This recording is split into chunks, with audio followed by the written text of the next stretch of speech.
cozying the place up and trying to make it spooky in here. Why? Because tonight we're having ourselves a Grudge marathon. And when I was a kid, I thought The Grudge was the scariest thing in the world, outside of the zombie car screamer video.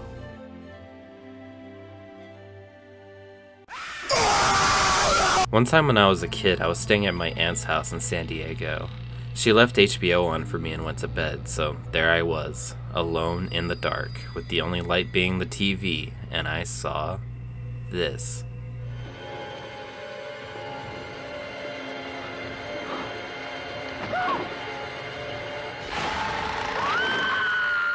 And that was it. To 7-year-old me, this was the definition of terrifying. I thought this bitch was gonna show up on my stairs, in my blankets, behind me in the shower. I didn't feel safe from her. Seeing this tape at Blockbuster was like my worst nightmare when I was a kid. And even though I'd gotten over it by that point, a billboard for The Grudge 2 popped up a few years later and still gave me the creeps. Now I'm a pretty big fan. Of JU-ON, that is, not these. These remakes suck. Hey, check out my sexy Kayako pinup tattoo. What a cutie, am I right? So let's start this all-night Grudgeathon with not the first movie in the franchise, but the first real famous one. JU-ON, The Grudge. Yes, this film is not the first in the JU-ON series. It is preceded by 2 short films and 2 straight-to-video flicks, all directed by Takashi Shimizu, but no one cares about those. JU-ON The Grudge, still directed by Shimizu, was the series' first theatrical release and came out in 2002. The plot is hard to describe despite the premise being pretty simple. This house once housed a family. The husband murdered his wife and child in said house. House is now haunted. Go into this house and you're fucked. Literally anyone gets close and they're fucked. The next family who moves in, social workers, detectives, and their families, all fucked. That premise doesn't sound like anything super complex. How can the plot be hard to describe? Well, we got that classic non-linear storytelling to deal with. That's all you had to say. JU-ON That Grudge is split into different sections, each related to the previous or future story somehow. It isn't the easiest movie to follow. I've seen it like 5 times and barely even knew what was going on in the first 4. Telling the story this way honestly hinders the movie a little. You get all these characters introduced at different points, and pinpointing who each one is and how they're related to the story can feel messy. I say just do what I did. Watch this movie for the badass sequences first and understand the plot later.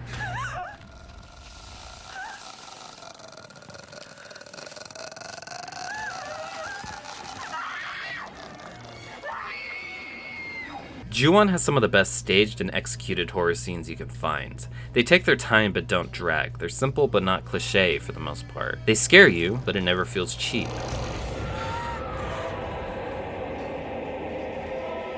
Here's a good example. A character gets a call from her brother who has moved into the house. Over the line, she hears the famous croak, which is the ghost gasping for air after her husband broke her neck, by the way. もしもし、お兄ちゃん？ちょっと変な冗談やめてよ。 Then after hanging up, she hears it again, but this time sees the ghost. She reports it to a security guard and he agrees to investigate. Then she watches him get haunted through the security camera. She runs home scared out of her mind and tries to convince herself it isn't real while the kid appears on every floor behind her. Then she gets another call from her brother who says he's outside. She looks, sees it's him, opens the apartment door, and he isn't there. Croak through the phone. She jumps in bed, turns on the TV, which starts croaking, and the screen gets warped, which is scary in its own right. Then she turns off the TV, everything seems fine and silent until a ghost sucks her into bed.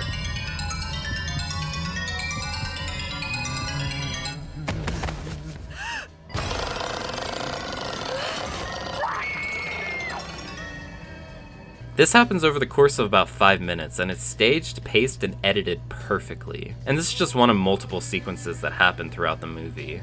Wish the plot was more straightforward, but whatever, these scenes make the movie worth watching.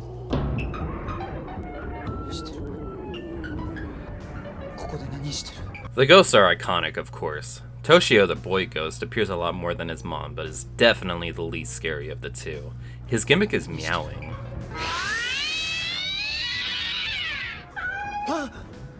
Why? I guess the husband killed the cat with him too, but I don't know why he has to meow a lot. It isn't scary. It doesn't matter because Kayako, his mom, steals the show. She single-handedly gives this movie the creepy vibe. She's played by Takako Fuji in all these movies, and she sells the fuck out of her performance. It helps that the acting in general is really good in this. Everyone convinces you that this ghost and her kid are not just terrifying, but traumatizingly terrifying. There's a surprisingly big body count in this movie. These dudes in particular sell the scene really well.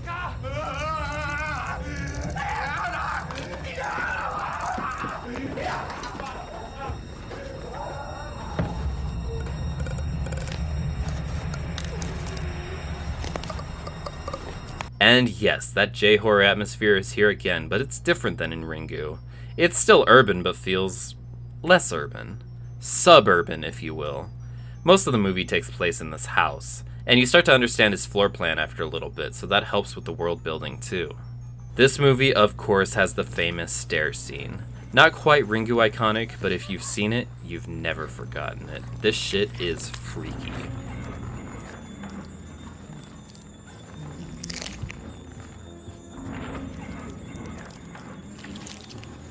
And just look at her acting, her movement, her face, her wailing. Listen to her.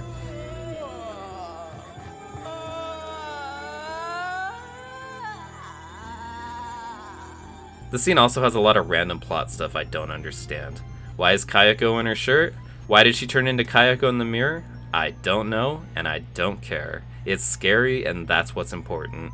JU-ON and THE GRUDGE is definitely not a perfect movie, but it is a great horror film. The scares in it are really well done, and it's so well put together despite having an often incoherent plot.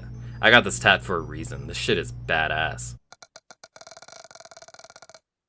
Its remake, The Grudge, came out in 2004. It was produced by Sam Raimi and directed by Takashi Shimizu, the director of the JU-ON movies. Well, surely bringing the original creator back will spruce this movie up. It worked out so well for Nakata. Let's see, we got Hitch, classic. Show me the magic. What the hell was that? I'm showing you the magic. No, I said come 90 and then I come 10. You don't go the whole 100. Hilarious.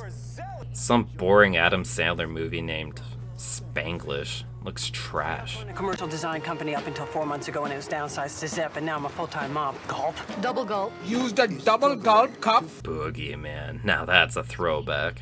I'll be honest, this kind of looks badass. I gotta check this one out.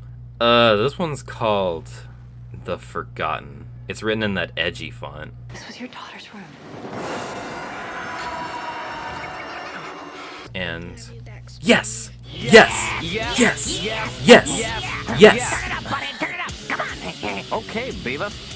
Don't cop that attitude with me. So going into The Grudge, I don't really know what to... Ah! The fuck's that logo?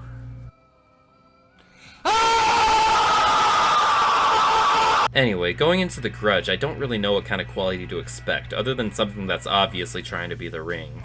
So JU-ON started on some grainy murder footage, sets us up for the disturbing things we're gonna see. The Grudge starts with some dude killing himself.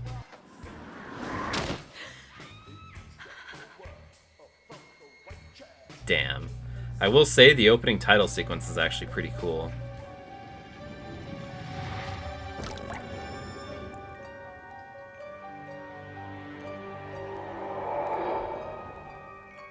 So the first thing you'll notice about The Grudge is that it takes place in Japan in a house that looks really similar to the original one. That and all the main characters are white. Literally all of them, except for the detective played by the guy from Audition. It's a really macaroni salad picnic.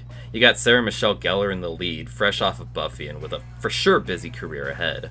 You also got Bill Pullman, some guy from Lost, some chick from Private Practice, Ted Raimi. Don't worry, Karen. You're ready. All white characters in this movie remake of a Japanese original that takes place in a house that looks identical to the original's country of origin. What's even the point? It gets really distracting too. They shoehorn in lessons on Japanese culture for our dumb Yankee asses. It's a Buddhist ritual.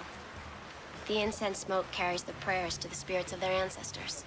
Also, it'd be a super huge coincidence for these English-speaking American honkies, some of whom don't know each other before the events of the movie, to get involved with the plot together. What did Raimi mean by this? When the plot does get going, you'll start to have deja vu, like, I've seen most of this before. Because I just watched it. The Grudge is a shot-for-shot remake of JU-ON, and when I say shot-for-shot, I mean shot-for-shot. Like Psycho and Lion King shot for shot. Same director and same looking house makes this all blur together. I don't even remember which one's the good one anymore. Which was JU-ON? Was it the one where Buffy speaks Japanese like a mom ordering shrimp tempura? Sarah Michelle Gellar is just one of many bad performances in this flick. I never watched Buffy, but it just makes me ask, was she ever good? She phones in her whole performance. There's a part where she's supposed to be traumatized from the ghost, but she looks like she's posing for Entertainment Weekly. The acting is one of the best parts of the original, but here?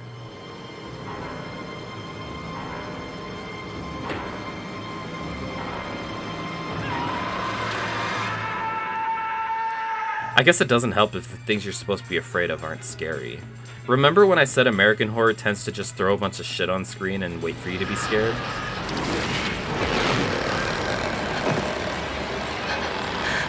There's a lot of jump scares, and I mean a lot. I'm pretty sure... Ah! Karen, what is it? Okay, fine, that one got me. Actually, there are a couple okay scares here. There's this one weird distorted voice during the security camera scene. That got me too.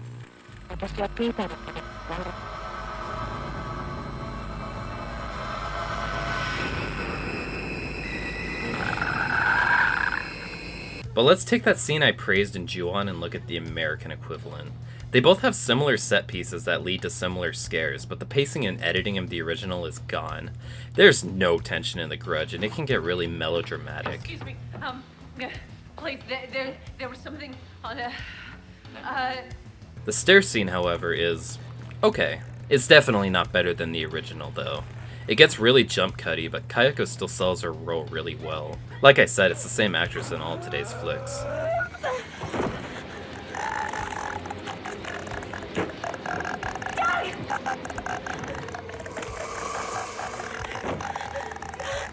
This part is really goofy though. Look, it's like a head on a stick or something. That has to be the prop. But yeah, when it's not being mildly creepy, it's pretty forgettable.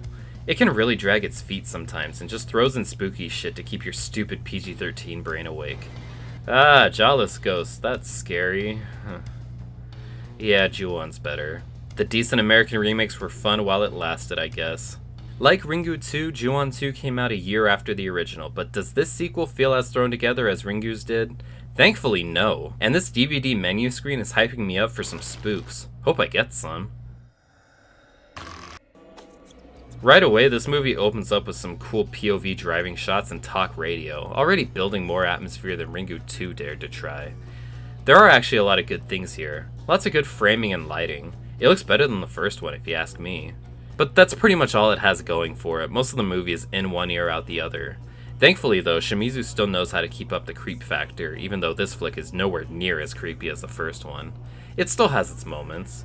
The definite highlight of the first half is this scene where a guy's hanging from a ceiling of hair and then his girlfriend is picked up by Kayako and hung as well. I also like this part where they're filming some true crime documentary in the house and the boom mic guy gets creeped out by something but no one else, not even us, hears it. That's kinda clever. The house itself also looks more like a typical haunted house in this flick because it's supposed to be abandoned. That can tear away from some of the real world terror for some people because of how normal it looked in the first, and don't get me wrong, it's better there, but the more stereotypical aesthetic is still good here. Reminds me of some specific rooms in Silent Hill 2. But like I said, most of the movie is pretty forgettable. It introduces a lot of characters and is still told in an unconventional way, so it can be really hard to follow.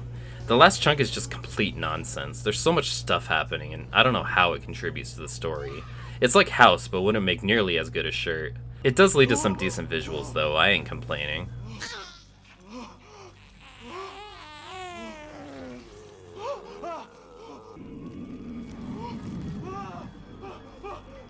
What the fuck? Yeah, there's a lot of weird birthing visuals here. I think what happens is this woman's womb is haunted or something by Kayako and she gives birth to something holding her entity or something. I don't know, like I said, it's hard to follow.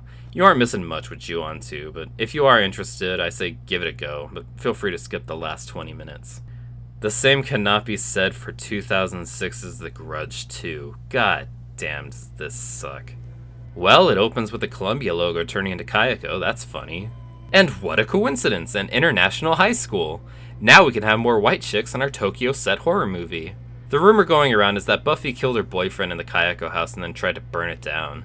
Now people keep going in and getting cursed. Most of our characters are supposed to be teenage girls, and they do some weird sus Dan Schneider shit to them.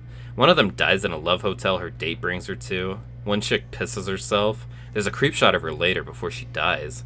This chick is 2 girls 1 cupping her milk jug. Like, what the fuck is with all this? Did you have to steal shitty fan service from Japan? What did Raimi mean by this? And the sad thing is that they all happen in what are supposed to be scary scenes. I don't know why anyone needs to specify this, but chugging milk isn't scary. Goo goo gaga. I want milk. I know I said The Grudge can get a little confusing with its story structure, but this one is so much worse, and on top of that, it's so boring that you don't care to piece it together. Scenes will just happen and have somebody who died earlier, and you'll just be like, alright. And it gets boring so fast because of the repetitive pattern. Exposition dump for 10 minutes, scary scene. More exposition, scary scene. And the scares range from okay, I guess, to complete shit. I know ghosts don't really have rules, but Kayako just kinda does stuff. She phasmophobias people, teleports into corpses, makes other people's ghosts show up, Obi-Wan some chick into her hoodie, and then climbs out of the hoodie to get the kid, and before you know it, it's over. Thank fucking God. Well, the Grudgeathon is over. For now, anyway. Like Ringu, there's still a ton in the series. JU-ON had 2 sequels in 2009. I've never seen them, so I don't know how different they are from each other. Or are they like Pokemon games? There's also a Netflix series that's pretty okay. The Grudge had a 3rd film that went straight to DVD in 2009 also, and then a reboot which came and went in the early months of 2020. But the highlight is definitely Sadako vs. Kayako, a crossover with Ringu where the 2 ghost girls fight each other. I hope it's as stupid as it sounds. But that's it for now. I'm gonna get some sleep because I still got 6 more movies to watch before Halloween. And given our track record, I could tell I'm in for a good time. Catch you later.